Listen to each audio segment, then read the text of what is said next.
O nosso dial não tem fronteiras. Voz e visibilidade é a nossa meta. Aqui você encontra boa música, empreendedorismo, informação e propósito. Vai começar mais uma programação da Rádio Ponto e Vírgula, uma empresa do Grupo Fiorani de Comunicação Integrada.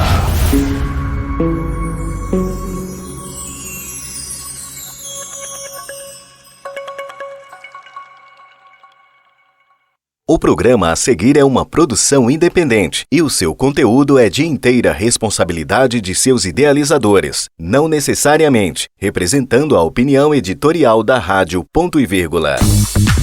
A Rádio Ponto e Vírgula apresenta Na Vitrine da AILA.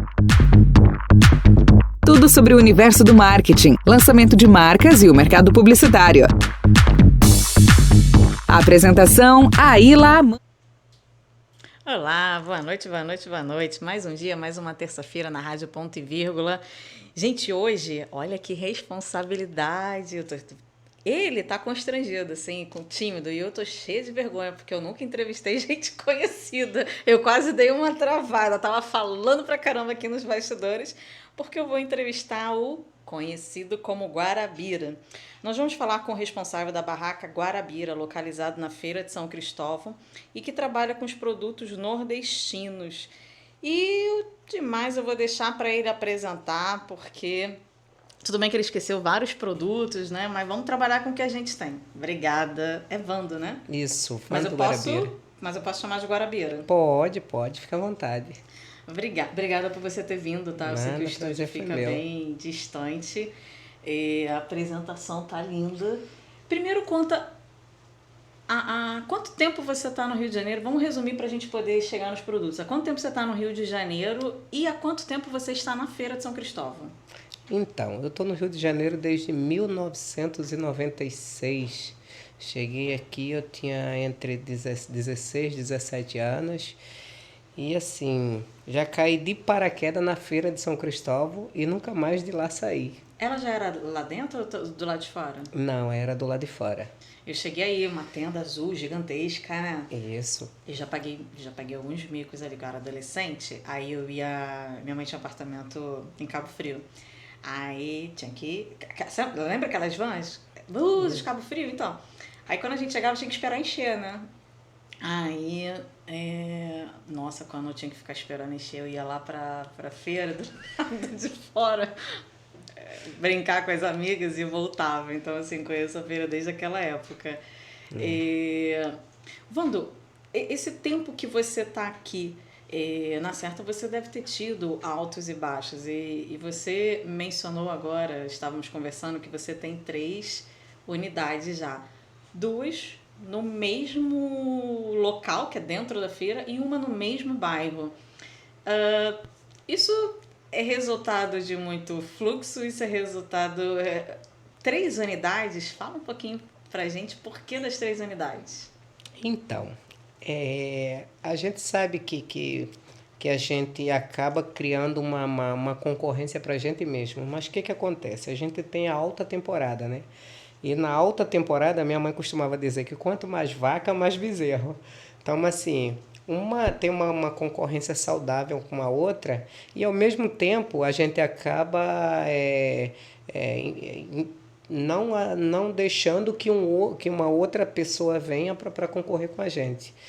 E com relação à terceira loja, que é uma loja que fica na parte externa de São Cristóvão, na parte externa do pavilhão, essa loja ela foi criada há cerca de 2 anos atrás, na época da pandemia. Por quê? O que acontece? Eu comecei a ver nas pessoas que as pessoas chegavam na feira e reclamavam eu vou ter que pagar a entrada para pegar 1 quilo de goma, eu vou ter que pagar o estacionamento para pegar 1 quilo de queijo. E assim, eu comecei a ter essas informações e comecei a estudar essas informações que eu ia pegando dos clientes. Quando veio a pandemia, aí eu juntei a fome com a vontade de comer. porque a Feira de São Cristóvão fechou e eu tendo essas informações em mente, eu abri a loja. E foi uma loja que, assim, graças a Deus deu super certo. 6 meses depois a loja tinha se pagado. Gente, ele com medo de fazer, né? Com medo de arriscar aquele projeto, mas olha, você sabe que você tem uma cabeça empreendedor, né? Porque a pesquisa de campo dele foi ouvir o próprio público que estava lá e você ousou em abrir uma loja e em 6 meses ela virou. Exatamente. Não, e assim, eu não sei o Luciano, né, mas as 2 lojas dele na feira são em pontos estratégicos. Ele tá falando assim de concorrência saudável? É óbvio que é saudável, porque ele tem uma na entrada, você não tem como não ver, e quando você vira uma esquina, não tem como você não passar. Então, assim, são 2 pontos privilegiados, né? É verdade. Então depois a gente continua com aquele nosso assunto de franquia. Vamos falar então, qual o produto que mais sai? Infelizmente eu não trouxe hoje o produto que mais sai, né? Mas o produto que mais sai, ou seja, é a cereja do bolo, é o queijo coalho, né? Queijo Caraca, coalho. Poxa, você podia ter trago mesmo, né? Cheio de vontade de comer queijo. O Jefferson trouxe, tá? Pelo menos. Vou ficar devendo. Isso é para que vocês possam me convidar para vir aqui uma outra... Você vai vir porque eu vou fazer o papo de franquia. Vou convidar a doutora Silvéria, ver se ela topa. Mas deixa eu te perguntar. Qual o produto que mais sai para nordestino que de repente vai lá para reviver a sua terra, né? E qual o produto que mais sai para visitantes, para cariocas, para turistas? Tem diferença? Tem, mas assim, eu acho que assim, muito... Depende de determinadas épocas do ano, entendeu? O queijo coalho, ele é um produto que ele sai bem o ano inteiro. Por quê? Porque chega na época do frio, as pessoas usam o queijo coalho em festa junina, o pessoal usa o queijo coalho numa festa de aniversário. E quando chega o verão, o queijo coalho é a atração das praias carioca. Nossa, é um produto estratégico. É um produto estratégico. Agora também temos outros produtos, por exemplo, essa época do ano, temos a comida de milho, né? Pamonha, curau. Gente, a pamonha. E o curau, cadê, Wando? Tu não trouxe. É. Olha, a próxima vez eu vou pedir pra Tainara fazer uma lista, Wando, porque ela me disse, eu já ia dando esporrão, mas ela me disse... Calma, que ele mencionou aqui. Pode continuar falando enquanto eu vou abrir isso aqui. Então, e para essas noites frias de São João, a gente também tem a cachaça de milho.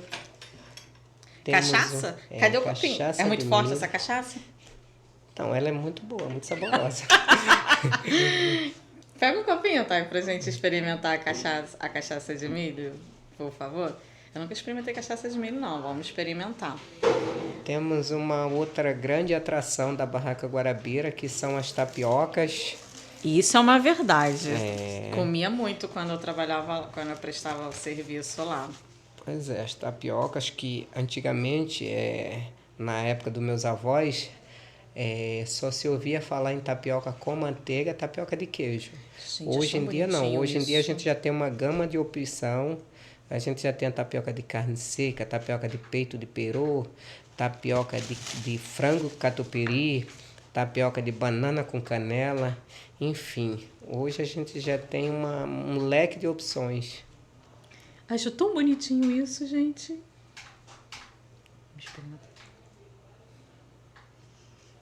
Gente, isso aqui tá uma delícia. Tu vai querer agora, Luciano? Então, muito bom. Eu não vou comer porque eu vou ficar muito mal educada, porque eu vou comer muito rápido, porque eu tô com fome. Isso tá uma delícia. Vamos experimentar aqui. Me dá aqui os copinhos pro outro. Essa daqui com a cachaça. A cachaça de milho. Te dou. Para esquentar as noites frias de São João. Gente, agora olha o cuidado da embalagem. Olha a embalagem dele, que coisa mais fofa. Pode abrir. Vou comer mais um pedaço. Fala um pouquinho dos obstáculos até você chegar a esse sucesso, Guarabira. Tivemos muitos obstáculos. Quando, no começo da minha trajetória, lá no meado dos anos 90, com a feira ainda lá fora, a gente encontramos muitas dificuldades naquela época. Como, por exemplo, todo final de semana a gente tinha que montar e desmontar barraca. A gente pegava finais de semana com chuva.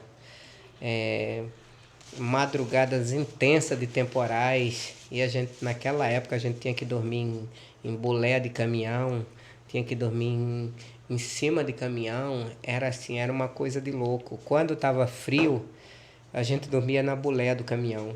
Quando estava calor, a gente forrava um papelão e dormia na carroceria do caminhão. Mas aí o tempo foi passando, graças a Deus, e quando chegou, acredito que no final dos anos 90 para o início dos anos 2000, aí o presidente naquela época, o Agamenon de Almeida, ele teve a ideia de trazer uma empresa para fazer um projeto para transferir a feira para dentro do pavilhão de São Cristóvão, que ali já existia. Uhum. E assim, a gente achou que naquele momento era uma coisa impossível de acontecer. Mas enfim, as coisas foram acontecendo e ali que as dificuldades foram aumentando. Por quê? Porque conforme eles começavam a fazer obra numa parte, jogava todo mundo para outro lado. Quando eles viravam a obra para o outro lado, jogava todo mundo para cá. E ficava levava a gente uma semana, a gente estava de um lado, na semana seguinte a gente estava do outro lado. E a gente chegava na semana seguinte, a gente não sabia aonde que a gente ia trabalhar. Mas enfim, graças a Deus o pavilhão de São Cristóvão foi inaugurado no dia 20 de setembro de 2003 e foi um sucesso. E graças a Deus, até hoje, com toda a dificuldade, eu acho que a Feira de São Cristóvão, hoje com o pavilhão de São Cristóvão, é uma outra realidade. É uma evolução, né? É uma evolução. Engraçado, você falou isso, eu quase me emocionei, mas eu segurei. Não que a minha mãe não dormia assim, nessas condições. Mas é forte, né? Mas vamos experimentar. Mas a minha mãe criou a mim. Tu vai experimentar? Tu vai experimentar? Eu vou provar. Tem como não provar. Minha mãe não dormia, como você falou, mas a minha mãe criou a mim, 2 irmãs e 3 sobrinhos, porque os pais deles faleceram quando eles eram pré-adolescentes, né? Claudinho vai querer não, né? E a minha mãe trouxe os 3 pré-adolescentes para o Rio de Janeiro. E minha mãe educou, pagou escola, deu tudo o que pôde, vendendo pipoca. E a lembrança que eu tenho muito forte é até ela acertar o ponto fixo, e cada dia ela estava num lugar. E eu lembro que, na verdade, hoje, graças a Deus, ela não trabalha mais, mas isso que você disse, sol e chuva, impressionante. Eu podia estar onde estivesse. Quando o sol estava muito forte, eu ficava imaginando ela trabalhando debaixo do sol. E quando estava chovendo muito, eu falava, caraca. Aí ela teve uma cena uma vez que usava, né, os guarda-sóis. E uma vez eu lembro que eu cheguei lá no ponto e tava ela segurando, sabe, o guarda-sol assim. Então, assim, as pessoas não sabem E minha mãe conseguiu criar a gente num bairro bom, que é o Recreio e tal. Deu uma casa legal lá.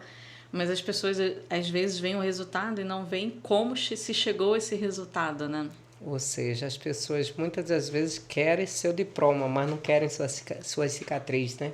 Gente, então, é bom, isso é um perigo. E vamos mudar de assunto que eu estou emocionada. Essa cachaça é de qual estado? Na verdade, essa cachaça, ela foi feita justamente para atender a Feira de São Cristóvão.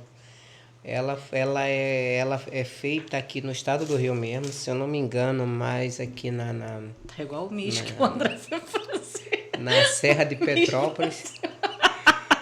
Na Serra de Petrópolis, e assim, foi um empreendedor que viu a necessidade que nós tínhamos de produtos de milho para essa época de festa junina. E assim, dentre outros sabores, claro que ele fabrica outros sabores, mas aqui é um sucesso hoje, que é uma realidade, é a cachaça de milho. Essa aí é top dos top. Agora vamos falar de outro produto, então, que eu sei que é um sucesso, e você vai explicar como, da onde vem, de qual estado, porque eu sei que nordestino adora isso. Tu lembra que quando eu tava lá, né, eu fazia as compras para minha mãe, né? E umas coisas que eu lembro muito dela aqui. Fala sobre esse... É bolo de puma, isso, né? Bolo de puba. Puba.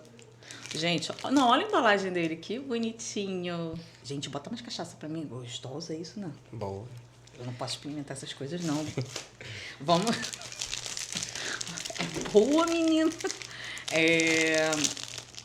O que que é puba? Ah, Puba. tem ali, né? Polba é a massa da... Polba, na verdade, é a massa do aipim ou da mandioca, a fermentada, né?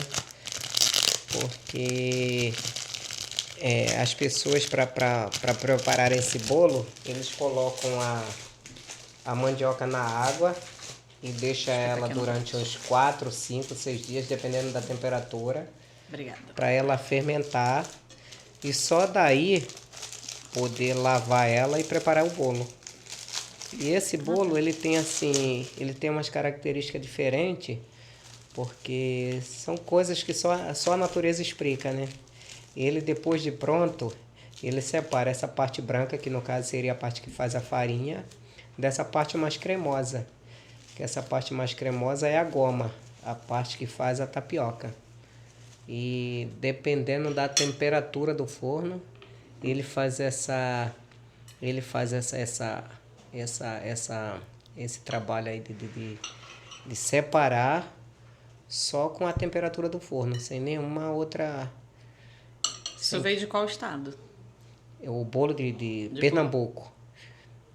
Ele é tradicional de Pernambuco. Eu sou muito pernambucano, porque eu não sabia. Lá ele é conhecido como bolo barra branca. Bolo barra branca? Bolo barra branca.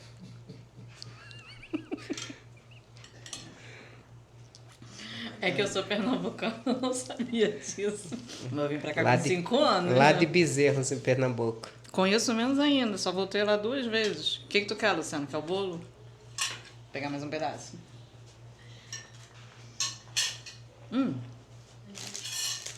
Outros produtos. Isso daqui eu sei que é bem típico, né? De algum lugar que eu não sei, mas sei que é bem típico. Essa é a famosa bolacha de milho, ou bolacha de canela, assim como é mais conhecida. É um biscoito que é feito a matéria-prima a base principal é o milho, né? Uhum. É a farinha de milho. E aí ele tem outros ingredientes, leva açúcar, canela.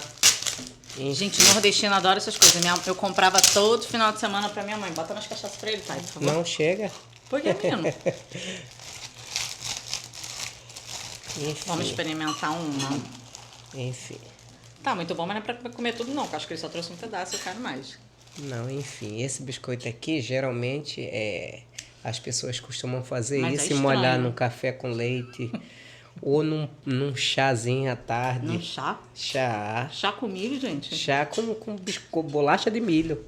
Isso é a tradicional bolacha de milho. Nordestino tem umas coisas meio estranhas, né? Tem uns Chá costumes com...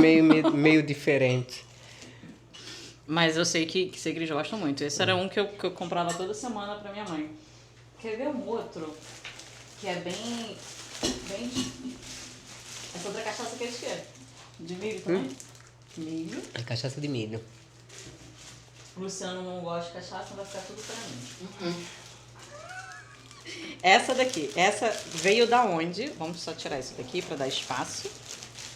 Então, na verdade, as primeiras que surgiram foram a bolacha de canela ou a bolacha de água e sal.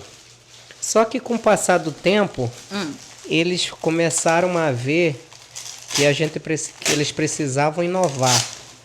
Aí foi aí quando eles começaram a criar ela, por exemplo, caramelizada. Essa Folheada é e uma caramelizada. delícia. Mas a origem também é de Pernambuco? Também é nordestina. Não só de Pernambuco, né? Do Nordeste inteiro. Paraíba, Ceará, Pernambuco. Essa é doce. Essa é doce. Na verdade, o primeiro estado nordestino que criou esse modelo de biscoito foi Alagoas, né? Que criou a Maragogi. Entendeu? E logo em seguida os demais estados copiaram. Podem comer, eu já vi que tem outro aqui. Estão brigando ali pra quem vai comer. Agora vamos ver outro produto, a goma de tapioca. Nossa, A goma que de lindo. tapioca. Vamos falar, você consegue falar um pouco da castanha? A castanha é um produto que deve sair bastante, né? Isso assim, a castanha é um produto que, independente de qualquer coisa, a castanha ela já é conhecida não só no Nordeste, como em todo o Brasil, né? E a castanha ela é rica em fibra, e tem várias proteínas, e por isso é uma castanha, assim como as rapaduras, elas são bem procuradas por pessoas que, pelos atletas, né? Pessoas que fazem algum tipo de atividade física. Você acha que as pessoas dão preferência em comprar a castanha em barracas nordestinas por acreditarem que elas são mais original, digamos assim? Sim, acredito. Não só acredito, como tem uma certeza que não é lenda, não é mito, é uma coisa que realmente faz todo sentido. O que acontece? Conforme com o passar dos anos, as coisas se evoluíram muito. Então, assim, hoje você já consegue comprar a castanha de caju industrializada, que é uma castanha de caju que é assada em fornos industriais. E assim, aqueles fornos industriais, eles sugam totalmente o óleo da castanha. Então, assim, quando você tem uma castanha 100% natural, você vê que você consegue manter ela com Pode apontar para aquela câmera ali, ó. você consegue manter Pra cá. Pode... você Vira consegue tua marca, manter vira tua ela marca. você consegue manter ela com padrão mais artesanal, e você também consegue extrair dela um sabor mais natural, um sabor mais real. Eu particularmente eu gosto muito das moreninhas, dessas mais queimadinhas. Tem uma amiga minha que falava assim, que ela chegava na loja e falava assim: separa as pretinhas, que eu gosto das pretinhas, que segundo ela era bom para enxaqueca. Mas Nossa. enfim, eu adoro as queimadinhas. Você recebe isso dos estados semanalmente? Quem são os teus fornecedores? Que você não é fabricante. Não. Como é que é esse processo, essa logística? Então, há uns anos atrás, nós tínhamos uma dificuldade muito grande em fazer o reabastecimento desses nossos produtos, dessa gama de produtos que a gente trabalha. Uhum. Só que assim, com o passar do tempo, as coisas ficaram mais fáceis. Então, assim, eu, por exemplo, hoje, eu tenho parente no Nordeste. Tenho cunhado, tenho meus irmãos, tem 3 irmãos meus que vivem no Nordeste. E, assim, as pessoas, por observar que esses produtos têm um valor, é fácil, é um produto que tem uma aceitação muito boa no mercado, então as pessoas hoje em dia elas se interessam mais. Eu lembro que quando eu era criança, nas terras que a gente morava, era todo cercado de pé de caju, ou seja, eu lembro que eu criança na época com 5, 6 anos, eu via muito meus irmãos mais velhos pegar os caju, encher o carrinho de mão e jogar para os bichos, jogar no curral dos bois, jogar no chiqueiro para os porcos comer. E assim, com o passar do tempo, eles perceberam que assim, que isso aqui tem uma facilidade muito grande para vender, e assim, que é uma fonte de renda boa, entendeu? Então assim, hoje as pessoas começaram a observar isso. E assim, eu tenho um cunhado que ele faz a coletagem de todo o produto, e pelo menos uma vez por mês eu recebo uma carga, ou seja, não de um determinado produto, mas por exemplo... o abastecimento para as suas lojas. Aí, por exemplo, no caminhão vem todo tipo de insumo que a gente precise. Por exemplo, vem 100 caixas de 3 de maio, que é aqueles biscoitinhos sequinhos. Aí vem uma quantidade X de castanha de caju, vem uma quantidade X de rapadura, ou seja, um pouco de cada coisa para suprir nossas necessidades. Deixa eu te fazer uma pergunta. Os queijos que você não trouxe, tirando o queijo coalho, todos os outros queijos são do norte ou nordeste ou são os queijos cariocas e que você tem lá para venda? Não. Inclusive o queijo coalho, inclusive o queijo coalho vem do Nordeste. Claro que assim, o Nordeste, ele é uma região muito rica, mas assim, não tem uma quantidade suficiente para atender todo o Sudeste, entendeu? Mas assim, pode ter certeza de uma coisa, um dos melhores queijos ainda é o queijo do Nordeste, entendeu? Mas claro que hoje a gente tem queijo entendeu? Por exemplo, um grande produtor de queijo hoje é o estado do Pará, né? Por ter muitas fazendas, no estado do Pará tem muitas vacas leiteiras. Então, assim, é onde consegue... Hoje é um dos estados que mais fabrica queijo, acredito que no Brasil, entendeu? Se não no mundo, entendeu? Mas assim, mais claro que a gente tem queijo de coalho, queijo de manteiga, vindo ainda do Nordeste. Ele é esperto, né? Respondeu, mas não respondeu. Adoro comprar o queijo de manteiga para cozinhar. Vamos pegar uma bolacha, vamos pegar uma coisa... Cocada. Deixa eu ver se tem alguma outra coisa aqui bem diferente. Rapadura. É um produto que ainda sai ou é só cultural? Não, muito. Sai? Sai muito. Para você ter uma ideia. Eu não vou cozinhar agora não, porque eu vou ficar bebendo ainda. Tem coisas que a gente acha até difícil de... Tem coisas que a gente acha até difícil de acreditar que venda, que possa ser vendido, mas vende. Como, por exemplo, peixe seco. Menina, sabe o que eu ia te perguntar? Tu vai me fazer outra entrevista, né? Eu queria Quantas vocês quiserem. Eu queria fazer aqui, Thay, vamos alugar, gente, vamos pegar o auditório, a gente faz uma mini barraca, literalmente, para pegar um pouco de tudo, desde os teus remédios, aquelas coisas. Eu queria muito falar sobre aqueles remédios naturais que se vende lá, é uma coisa que eu acredito muito. Agora, eu ia te perguntar, o que se faz com aqueles peixes, com aqueles camarões secos? Como que se come aquilo, gente? Então, como eu estava falando, assim, tem coisas que... Mas como que se come? É difícil acreditar que possa ter alguém que compre aquilo, mas o que acontece? Às vezes, eu costumo contar para os meus amigos, e assim, às vezes é até um pouco inusitada, né? Mas assim, essa história que eu vou falar, mas assim, às vezes tem nordestino que quando era... No tempo de infância dele, eles não tinham o que comer. E assim, eles comiam peixe seco, comiam tocinho de porco, essas coisas, porque não tinha opção. E hoje eles comem, aí, por exemplo, aí hoje você chega na região sudeste, são pessoas que vieram lá do nordeste, em outras décadas, mas assim, são pessoas que assim, enriqueceram no Rio de Janeiro, mas assim, mas não perde suas origens. Às vezes é um cara que hoje ele tem condições de comer caviar, mas ele quer comer o peixe seco para lembrar... Mas aquele peixe seco, aquele camarão seco, se come, pega e come ou é... Ou não, tem... geralmente o peixe seco não. O peixe seco faz igual bacalhau. Dessalga ele. Tá. Dessalga ele, pode fazer ele empanado ou cozido, o peixe seco. Com relação ao camarão, eles montam um prato, né? Monta prato, monta os quitutes, né? Aqueles acarajé.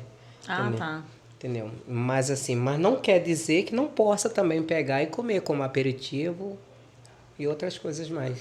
É estranho, eu já virei acho que eu já virei um pouco carioca. Vamos lá, sendo nordestino, tendo uma barraca nordestina no Centro de Tradições Nordestinas, mas estando no Rio de Janeiro. Qual a maior estranheza, um fato, um acontecimento, uma cena, o que mais te causou estranheza nesse tempo vendendo produto nordestino no Rio de Janeiro? O que mais me causou estranheza?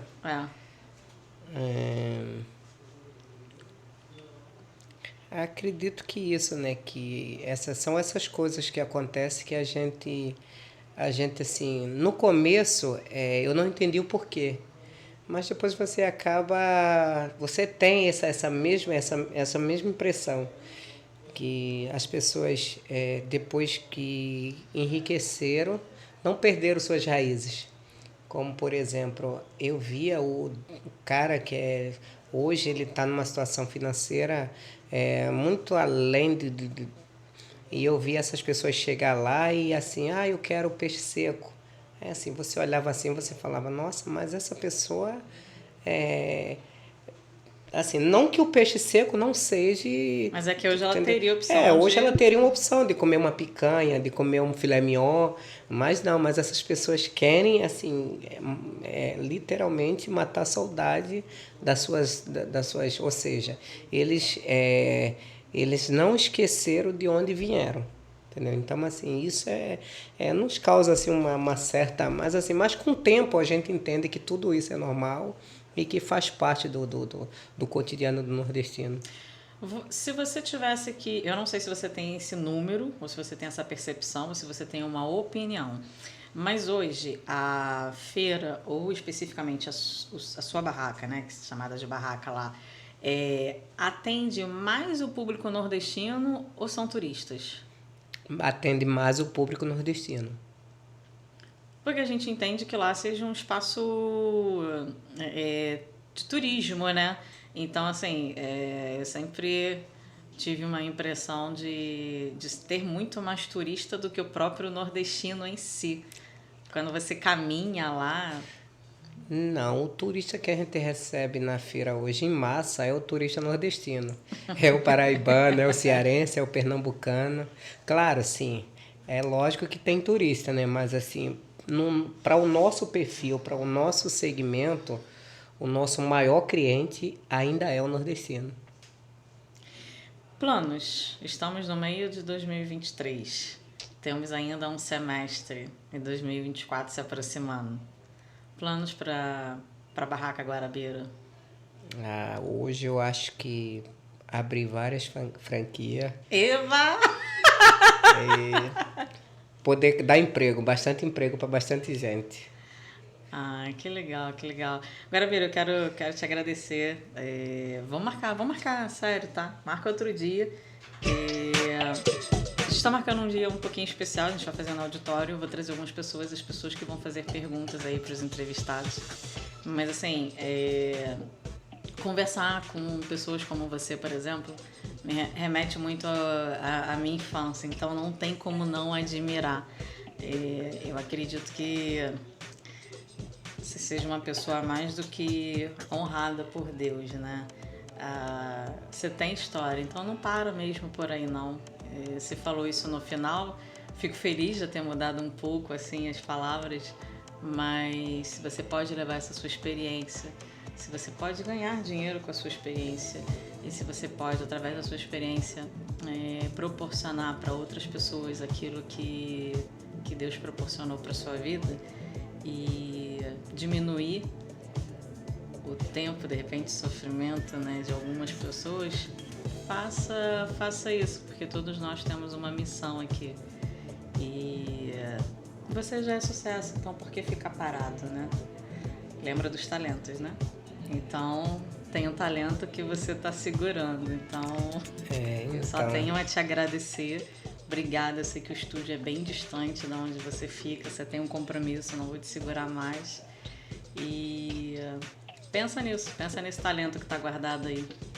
Obrigado. E só para finalizar, assim, ouvindo suas palavras, eu me lembro de há 20 e poucos anos atrás, quando eu cheguei aqui no Rio, eu vi as coisas com muita dificuldade. Inclusive, naquela época se tinha um preconceito maior do que hoje. Assim, a gente quase não escutava falar da parte boa que o Nordeste tinha para oferecer. A gente não ouvia as rádios do Rio de Janeiro tocar forró. Assim, para quem tinha carro, ouvia lá seu forrozinho baixinho no seu carro. Para quem não tinha, era fácil ver isso dentro de uma comunidade. Mas assim, hoje com 20 e poucos anos de Rio de Janeiro, eu me orgulho muito em ver as pessoas falar tão bem no Nordeste, exaltar tanto o Nordeste nos 4 cantos do Rio de Janeiro, inclusive Recreio, Zona Sul. E assim, pra gente é muito gratificante. Você é de onde? A pergunta principal que eu não fiz. Você é de onde? Paraíba. Paraíba? Sou da Paraíba. Lugarzinho chamado Lagoa Seca, 6 km de Campina Grande. Lagoa Seca, não conheço. Lá não conheço, não. E era pra finalizar, mas eu preciso... Ih, menina, eu ia fazer uma pergunta agora aqui e esqueci da pergunta que eu ia fazer. Agora a Bira mexeu. Não foi nada por conta disso, pelo amor de Deus. Não, preconceito. Você acha que ainda tem preconceito quanto a nordestino?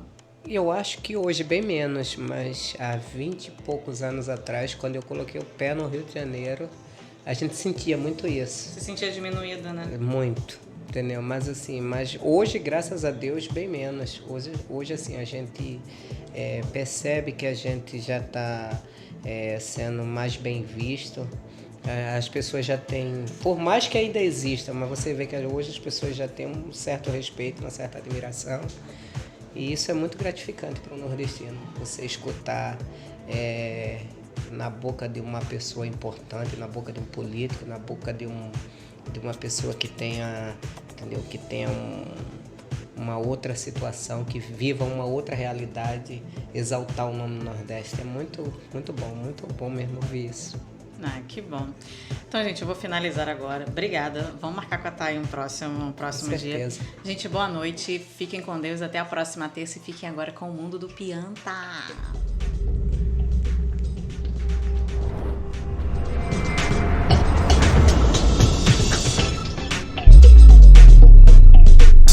Rádio Ponto e Vírgula, porque não acaba aqui.